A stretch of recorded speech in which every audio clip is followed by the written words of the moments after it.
right, thanks, Susan, for coming and joining us today. Susan Sisko is a lecturer in counselling in the University of Canberra, and she's coming to talk to me today around questions around her experience as an editor and author of two textbooks. So, welcome today, Susan. Thanks, Nathan. I'm happy to be here. Excellent. Look, before we start, just wondering if you could talk to the viewers a little bit about who you are and what your professional background is so that they can sort of locate you in this space. Sure. So my accent gives me away a little bit. I'm from North America originally, but I've actually been in Australia and actually out of the US most of my adult life. So I've spent probably 10 years in Hong Kong and then a lot of time here in Australia. So I've had my citizenship here. So it does surprise me when people ask me where I'm from. I forget I have an accent. Yeah, my background in my academic background, I started with a real keen interest in people, and I thought psychology was a good field for me. And I think in some ways I've always been a little bit of a seeker. So after I finished a bachelor's degree in psychology, I actually did a master's degree in divinity. So I studied theology, but kind of with the sense of a really deep interest in world religion and sort of seeking in that way. And during that master's degree, I went to Hong Kong for a year by myself and lived in a Buddhist monastery to study world religions. And I was the only one there that spoke English as a first language. So that Wow. was really a powerful experience for me for a year, and then finished that degree, and just trying to think. And then shortly after that, I kind of continued my studies and really felt like the place I wanted to be was in psychology and mental health.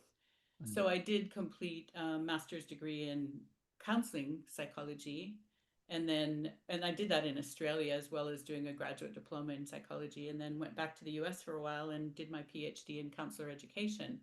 So the counseling part of my work has always been bigger, that focus on talk therapy and the humanistic approaches to people and well-being and mental health. I am a second career academic, so I've really been a very strongly based counseling clinical background person, and finished a PhD as a second career. Never really thought about teaching. I really just wanted to do it for a course of study. And through that, I started teaching and then have been in higher education for, I think, about 15 years now, which is just this tremendous passion that I never expected. So teaching has been a late surprise for me. Okay.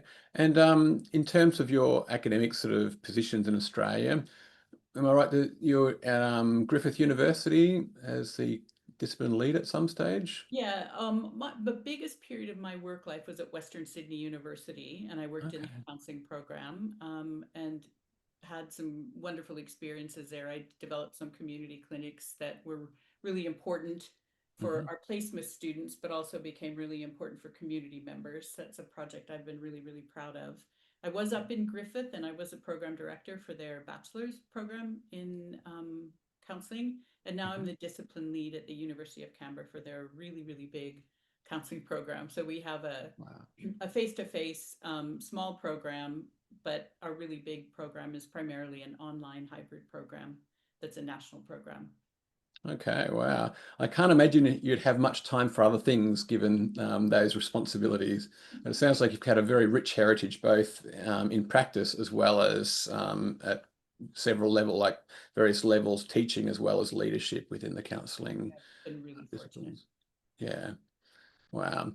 Um, Now, your work has been deeply infused with a passion for social justice, and just wondering if you can sort of just talk a little bit about that. Yeah, I think part of that would go even preceding my work life. I grew up in a family where my father had migrated. His family were migrants from Croatia or Yugoslavia at the time.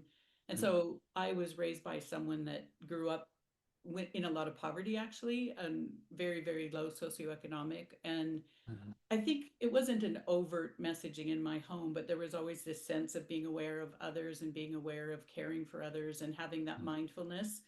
Um, at least somehow that settled in with me as one of the Mhm. people in my family, and I think my siblings would probably relate to that. Um, probably as well as a really hard work ethic that my father always showed. So I think those were really important characteristics that carried with me. But a Mm, lot of my work, until actually just very recently, has been in community mental health.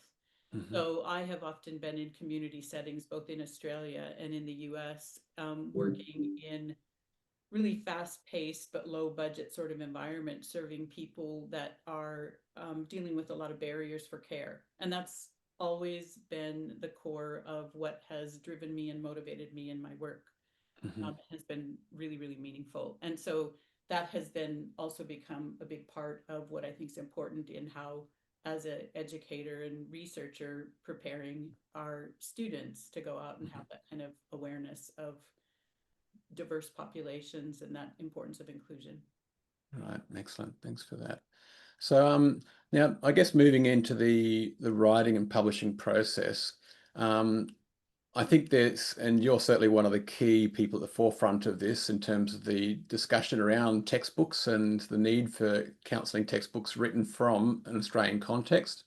We've often relied very heavily on the US and the UK for our textbook material, and you're one of the key writers in Australia and you've written two textbooks now. I'm just wondering if you could talk about what prompted you to decide to spend time to actually write a textbook. It probably, my motivation at the time was when I came back to Australia after I'd finished my PhD in the US, I Mm, became acutely aware, particularly of not having any books, particularly around diversity and inclusion, or the books we were getting or using were from the US and the UK. And a lot of it wasn't relevant. We weren't looking at information about our regions or our populations or our systems. And so it dawned on me then that that was going to be a really important area that I wanted to work in. I wanted to teach in those particular pockets of diversity. mm, And so that's kind of how that initial thought came to me about that being an important area, which then prompted that first book that was published in 2021. mm. Okay, so you saw a need, and what did you do once you recognized the need? And there seems like you had a sense that that was for you to do, not sort of wait for someone else to do it. What was your process then to get the ball rolling on that? Well, I actually didn't really know how to do it. And I had a colleague that I spoke to about it, and we ended up co editing the book. And I think it was just a matter of figuring out if there were some publishers Mhm, that were doing work in Australia. And there are a few, they're not located here. There are some now, but they were, both of them, I think, were international publishers, and just bumped around and went onto their websites and tried to figure out what are the guidelines, how do you start this process. And so I mm, did the process for two different publishing companies. One I just never heard back from, mhm, and the other one, what you did at the time was there was a proposal format where you fill it in with a lot of information about what your intention is, what would mm, be in the chapters. And this particular company, Palgrave, who I still work with, mm, they don't ask you to write full chapters, but to pad out what it would look like and give references and mm, really give a lot of shape to it. And so I did that. That was sent off, and it seems like it takes forever. But mhm, when they came back, it was generally kind of a positive, this looks like a good idea. Um, mm, and from there, it was sent off for peer review, which means people most likely in the UK or the US looked at it and gave a fair bit of feedback. So I think there were four peer reviewers on that. And the feedback's often very rich. And this is mm, kind of that moment where you think, oh, I can't take this personally. I've got to see what I can take from this. Some of it mm, isn't helpful, but a lot of it is. And so the mm, next step was to respond to all the peer reviews, and that's a mhm. whole other process where you go through each of the reviews and you respond. And then you send that back to the publisher and you wait again. Fingers And crossed. this is just, so this is, you haven't actually written it yet. This is just your Yeah. proposal. Yeah. Yeah. Yeah. Okay. Wow. And then once they are, the the peer reviews have been responded to, my understanding is they take it to their board or their committee and they make a decision about whether they think it's going to be something that is worth backing. Mm, And that first book got backed pretty quickly, and we Hmm. had 18 months to work on it, and it was published in 2021, and that Okay. was uniquely written around here for the Australian audience, for the Australian region. Right. Mm, And you were one of the editors, one of the two editors for that text. yeah, What was the editing process like? that was probably a bigger task than I expected, because the format of that book is really, really unique. And part of the reason for the format I can answer a little bit later, but each chapter we had regional people writing current research. And Mm, so we started the book with chapters around racism, colonialism, sexism, heterosexism, religious hegemonism, a whole, each chapter was covering a pretty broad area of diversity and inclusion. And mm, so we really pursued people that were doing top writing and research in Australia around that, and asked them to produce the main core, telling us what's mhm, going on here. And then the second part, we had people writing personal stories. They were storytelling about their experiences, lived experiences of being part of those groups. And then the next part was writing activities that, if it was being used in a classroom, or someone could actually take themselves through those activity processes just as an ongoing learning experience. So to answer the editing question, that got really complicated because we were working with really pretty skilled writers. A lot of the initial parts of those chapters were people pretty immersed in research. And so editing that was less difficult. But then when we mhm, tried to work with people's written lived experience, we wanted to honor how they were writing and what they were mm, saying. But at the same time, it needed also to be something that was publishable in that sense. mhm, And so it was a really beautiful experience, and the relational aspects that came out of it were really meaningful. But mm. it was a much longer process than I would have thought to make it a Right. cohesive kind of book. Because I imagine that would be one of the challenging parts is the cohesiveness when you've got Mm, different authors. yeah. And how many authors were you working with? I think in the end, that first book, there were almost 40 authors, 40 people that contributed. Wow. Yeah, when you counted um, all of the lived experience stories, as well as the authors throughout, and including Wow. myself. So I wrote the first chapter and the last chapter, and co-wrote another chapter. Mhm. So yeah, it was really something. It was a much, much bigger editing project than I anticipated. And certainly it sounds like you're a project manager in a way, having to. It did, yeah. It kind of became that. That's a good expression. It did feel like that. Yeah. Mm, yeah. Wow. So you completed that first one, and what were the sales like? Was it adopted in as textbooks in various places, or I what was the think it has response? been. I think it is being used in quite a few places in Australia that I'm Mhm, aware of.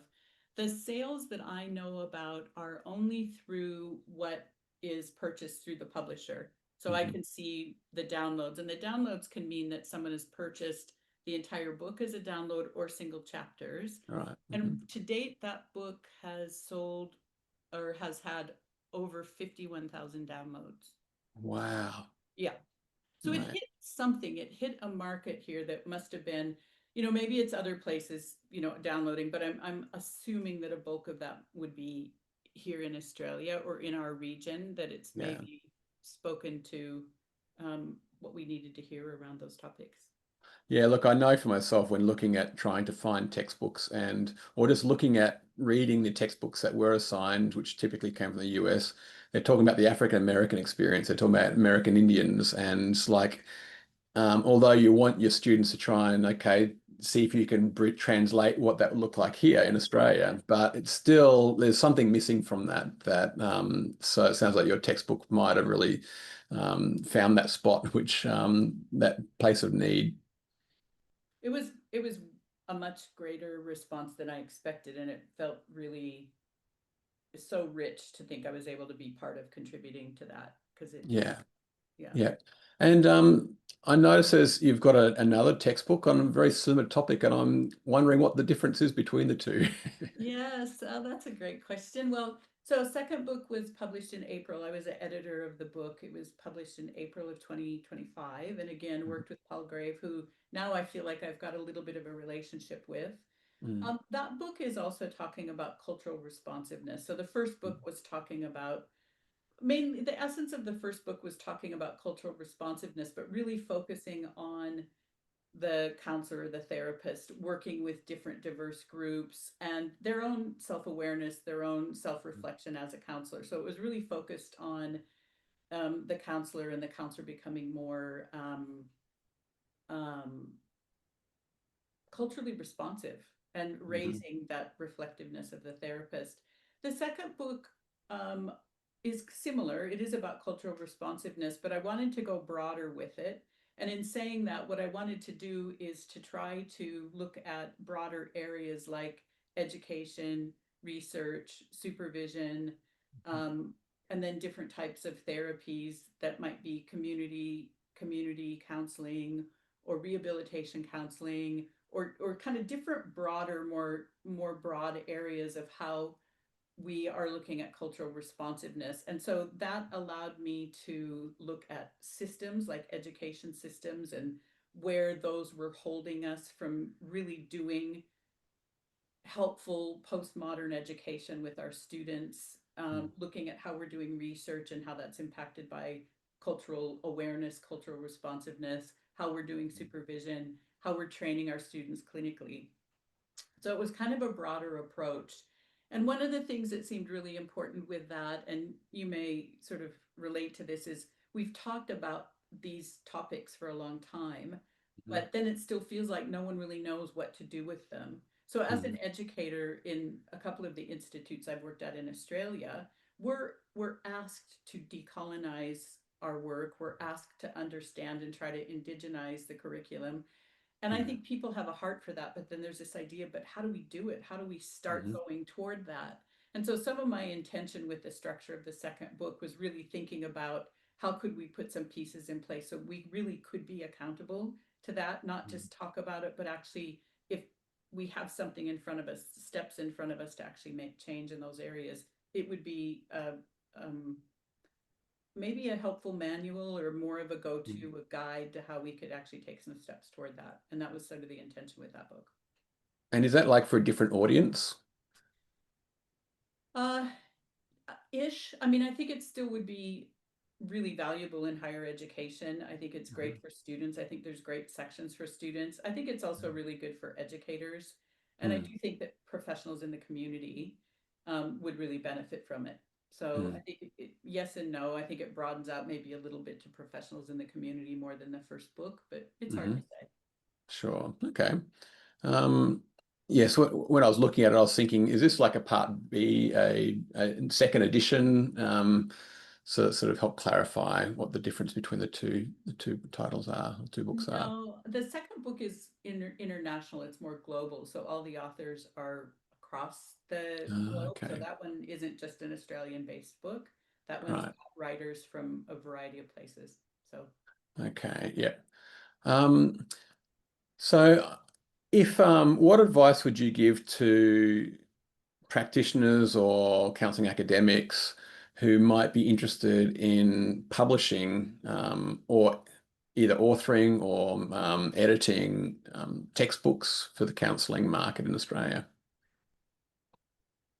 um, there has to be enough interest in what you want to write about that's going to sustain you. Hmm. So as hard as that editing became in that first book, it I was sustained by this idea that we were moving closer, that this was, what was happening with that book content was, to my mind, really, really important. And so I Mm. think for me, it has to have some really important, sustainable, meaningful quality when you're going to do Hmm. anything of that nature, because it's time consuming and Mm. it's hard not to have it feel a bit like a slog at times when you have a day job or you're working and teaching or you're working as a therapist. Um, I think for me, if I looked at it like any really big thing you do in your life, if you look at it as a big thing, you kind of go, oh, that's huge. I can't do that. But think of it Hmm. in terms of a bite sized process. And so for people that haven't written a lot, think about things like smaller articles in the conversation, smaller articles in journals that we have that maybe are counseling journals, the Mhm. AC magazine, writing articles that are shorter. They still have to be peer reviewed and referenced and things like that, but maybe get into the practice of what does it feel like to understand guidelines, to start to write something that's a little bit more formal. I think those are Mhm. really nice ways to slip into it. Um, but then just take it a step at a time. If you decide you want to publish a book or a textbook, partner with Mhm. people, collaborate with people. But those proposals aren't that beastly. They're time consuming. You need to spend some time on them, but it really gets you to narrow down and kind of hone in what you want to do with a project. So it's actually a Mhm. really helpful way to start to create a guideline and then just Mhm. take it a step at a time. If Yeah. you look at it as a whole, it seems huge, is what I'm trying to say. But when Yeah. you do it a step at a time, it's doable.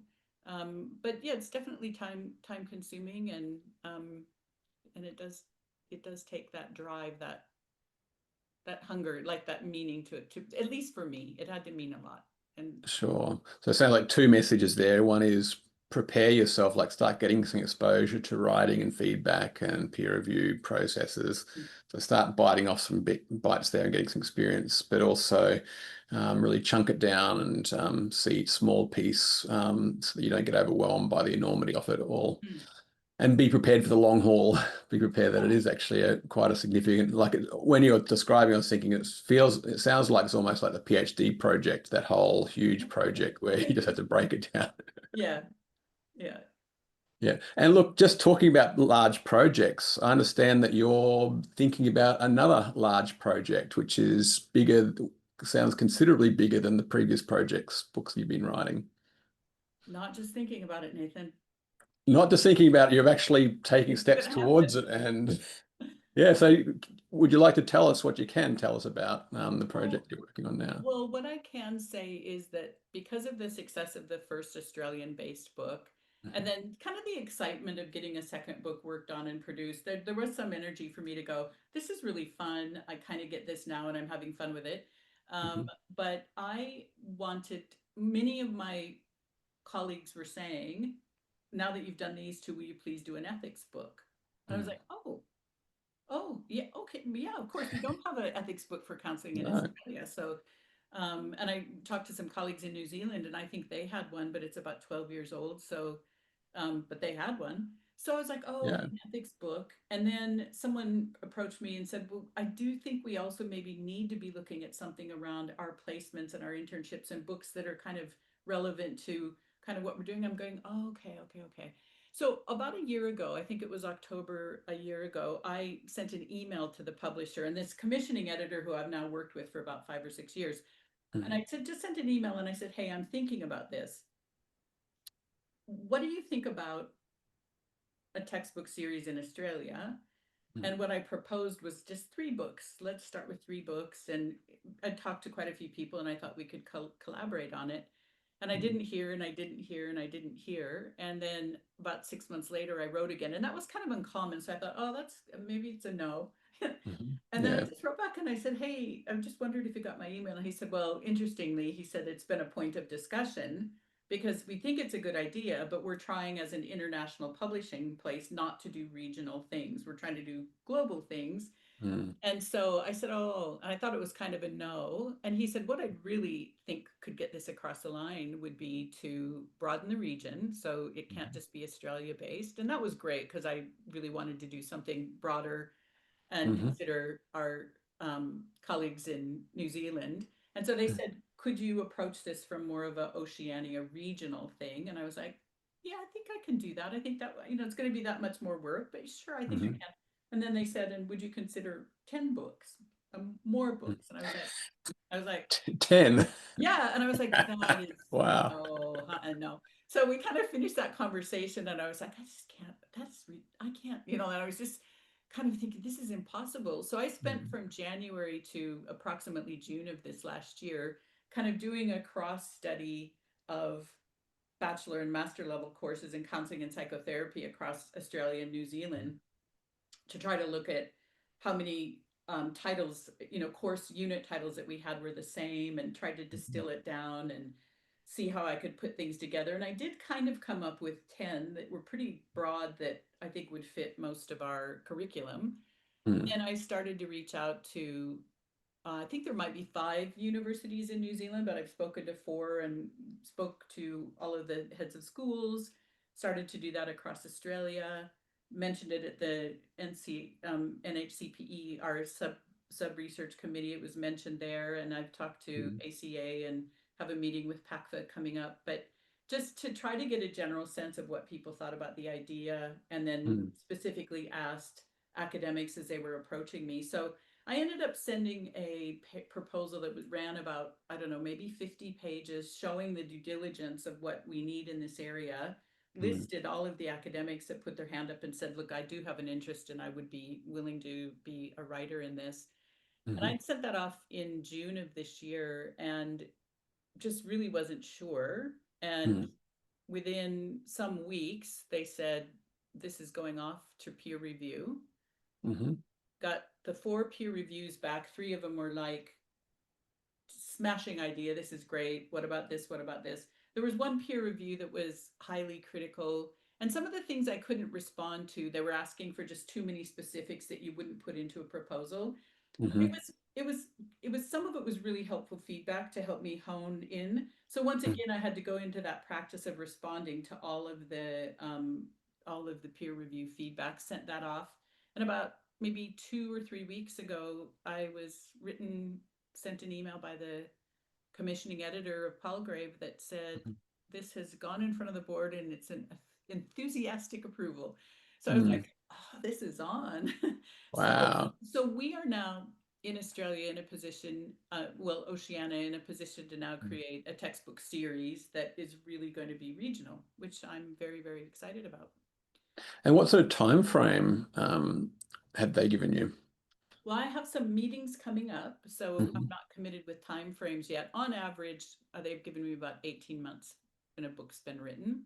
But if Mhm. these are different topics and we've got different authors interested, expression of interest working, it could be that more than one textbook is being worked on at a time. Yeah. Right now, I'll function as the series editor, and that may Mhm. change. I may not, be the series editor for the whole thing, but I'm really Mhm. happy to get this started and kind of create a platform to create really necessary textbooks in counseling and psychotherapy in the region. So Yeah. And can you give us some idea of some of the potential books or topics that some of the books will be taking? well, a lot of them will be books that we'd be familiar with. So things, Mm. I don't have the list in front of me, but there will be an ethics book that will be Yeah. for this region, which will really, I hope, will be quite helpful. Mhm. There'll be some books that will be on theory, but we really want to work, especially with our New Zealand colleagues, about making sure that Mm. there's that pluralistic approach that's very, very inclusive of our Indigenous um, heritage. And so the real influence that I hope we're bringing forward is those regional knowledges. So even Mhm. though we have theory books and some aspects of the theory book will seem familiar, I'm hoping Mm. that really we're able to decolonize to the best of our ability and write with different voices being representative, as well as bringing in the incredible value and influence of Indigenous populations. So I'm hoping that stands out. Mhm. Besides ethics, we'll have a core counseling skills book. We'll have a theories Mm. book. We'll have some. I think there's a grief and loss, or maybe grief and trauma. I can't remember how I grouped that. And then there'll Mm. be a book around mental health that'll be looking at some of the diagnostic and some of the other areas. So, and I think with these books in the region, it's also giving us an opportunity to talk about our systems and how our systems work, Mhm. when we're our accreditation and all of our systems work with our students, which I think will be really important for understanding when they get out into the world of work. So Sure. Yeah. So really that sort of localization to the some of those specifics. So, yeah, and will each of the books be edited books, or will you have a single author book for some of I'm them? happy to have single author books. I don't have a really strong position on that. If someone has the knowledge base and wants to do that, I think that would be really, really welcome. Mm. But it's more likely that there'll be edited collections of people that feel like they've got Mm. knowledges in certain areas and want to write a chapter here, a chapter there. So. Yes, well, I'm certainly guessing that, it'd be hard to do single author stuff unless you bring, especially to cover both nations, if it's Yes, Australia and New Zealand, to how do we actually, because many people, I can't imagine too many people having a really deep knowledge of both nations that have that's contexts. fair. But I think the other thing, though, now that we've got this platform and the opportunity to create this series, we probably could do some books that are more based in New Zealand and some that are more based here. I don't think that every single book has to be a Right. complete integration, but it's creating space regionally. So I think that that'll be something we can have some flexibility with. Okay, sure. Yeah. Okay, look, that sounds really exciting stuff and certainly sounds like I know Australia does have some textbooks already, Yeah. but given the scale of it and given the coverage, it sounds like it's going to fill some really important gaps and potentially have like currently the Australian text, the current ones that do exist, they may not have that sort of cohesiveness across the textbooks. Yeah. So whereas this one potentially might offer that sort of cohesiveness across an entire course of study for students. And so look, sounds really exciting. And you're braver than I am. I don't think I could. I would feel confident to take on a project this large, but I'll be knocking on your door, don't you worry. so it's certainly a huge mammoth project to think of organizing 10 books to be written. But obviously, the publishers have a lot of confidence in you. They know your work, they know what you're capable of, and also your passion towards this. Mhm. We might just change topics a little bit and just sort of I guess the final thing just wanted to discuss with you is what do you sort of see as the future of counselling textbooks in Australia, apart from this 10 set series, which will obviously be a really important thing in the near future. What do you sort of see as the longer term future for textbooks in higher education? Well, I mean, there's a lot of change happening in the counseling space, in the Mhm. psychotherapy space. So I think we need to keep up with that. So hopefully, if we have a platform and if we have a place where there's someone that's got an idea can actually produce that idea, we get to stay at the forefront of what's happening in our regions. So I think Mhm. that that's really important. I think that this will have some impetus for people to get excited also to write about things that are really important to them. So they might be narrower topics, but still Mhm. really important for what we're learning. So I hope it opens that door. I Mhm. mean, with the bigger picture, I'm not sure I'm that knowledgeable. I know that open access, I think there's some differences publishing the way I'm intending to publish with the textbooks that might be different from open access. And I don't think that that needs to be a competitive thing. I think they're two Mhm. different things. And I think there's a lot of value in both. I like the idea of this early textbook series being published the way it is because I think there's a way to have a better hand on the quality of what's happening Mhm. with the peer review and some of those other things that are maybe not quite as stringent with some of the open publishing. But Mhm. um, yeah, I mean, I'm not sure I've fully answered that. I think it's an exciting time. And I think, Mhm. broadly speaking, within our industry of counseling and psychotherapy, we're really at the precipice of some change with the Mhm. national standards and being able to kind of raise the bar with all of us being able to have a place to research more, that we can write more, and that we can Mhm. kind of keep raising the bar for our industry and our discipline. And I think for me, my real hope would be that something like this, and not just the series that I will have the privilege of kind of working with a lot of people on, I think Mhm. it starts to really shape our professional identity to have, a real sense of this is who we are in doing the work that we're doing in this region. And so for Yeah. me, that has some of the meaning for the textbooks that will be produced, I think. I'm not sure if that fully answered your question. Yeah, so almost a couple of things I've sort of heard in that is one, it might help stimulate people to write and a greater stimulation of interest in writing and putting stuff out there, as well as potentially lifting the profile and even the self-esteem of the profession in Australia. Yeah. Because when you sort of see that our students have been inculcated with material which they can't relate to or they can't directly relate to, but now they're actually seeing it from Australian authors, I imagine that sends a signal that counselling is becoming, more credible, more recognised, more Mm, high status to be producing its own scholarship now. yeah, that's an exciting thought. Yeah. So, look. Do you have anything else that you think the viewers might be interested in that we haven't spoken about yet? Um, no, I think we've really covered a lot as far as publishing, writing, research. I think that the essence of the intention of our interview, we probably talked a lot of the main items. Hmm. Excellent.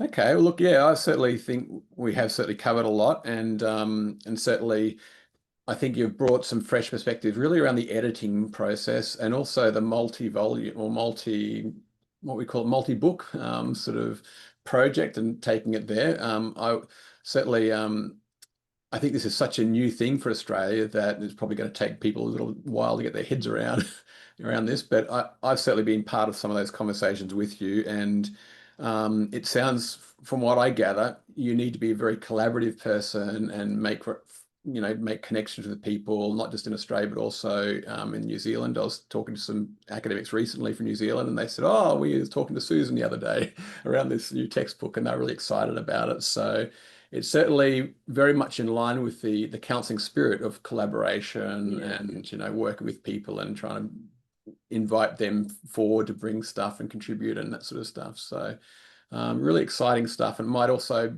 forge stronger connections with New Zealand because now there's a really clear talking point and clear collaborative sort of effort there. Yeah, really Um, exciting. yeah, no, I'm really excited. I think there's going to be really good potential, and as you say, potential ripple effects, as well as also bringing the profession on board. I imagine that'll be quite exciting for the profession to see counselling actually getting more on the stage in terms of the scholarship and the textbook space. Yeah. So, Yeah. yeah. So thank you, Susan, for spending this time. I'm hoping that some people watching this will get excited and that there might be some authors or budding potential authors reach out to you. Yeah. Absolutely. Yeah, that's a great and let me just add that since you've touched on, I hope I'm not cutting back in too much, but right now I'm still there's some discussion happening with the publishing people, but in early 2026, I will be reaching out or wanting to get expression of interest from people, and I will try to go through the major professional bodies to do some outreach so people know, and I'll try to get in touch with the universities. But if anyone is watching this, I'm at the University of Canberra, and you can send me an email if you have an expression of interest or you want to talk more about this. If you have some interest in joining in some of the writing. Yeah, wonderful. That's excellent. And hopefully you get a really good response and yeah, that you'll get some good connections there. So Thanks. thank you, Susan. And I'm just also mindful at the beginning I introduced you as a lecturer, and I meant to say academic, but I suspect you're not a lecturer. I suspect you've got a different a senior lecturer. Yeah. Would you be senior lecturer? Yeah. So I'll just set the viewers straight on that too. Thank you so much for your time. Been really useful. I'm sure it's going to be very valuable to people who watch, and I'll try and get this sort of shared on some of the LinkedIn sites, so people around this place can recognize this interview is actually taking place and access some of this knowledge here. So Thank you thanks very so much for much. that, And thanks Susan. for doing these, Nathan. I think it's a great textured, interesting approach to reach out and to do interviews around research. It's really interesting. I think they're really valuable. So thank you for considering me for this. I've really enjoyed it. Yeah, great. Thank you so much. Okay.